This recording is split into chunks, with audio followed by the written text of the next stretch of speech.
Calatayud vuelve al siglo XII para rememorar su historia, la reconversión de Medina Árabe a la segunda ciudad más habitada y más importante del reino cristiano de Aragón. La convivencia en las tres culturas siempre estuvo.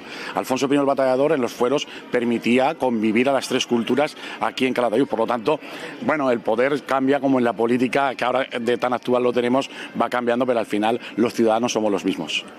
Cerca de 3.000 extras participan en esta edición que cumple su mayoría de edad, nombrando caballero de honor de la ciudad a uno de los rostros más conocidos de esta cadena. Un honor muy grande, aquí me llevan loco de lado a lado, de jaima a jaima, y de momento he sobrevivido.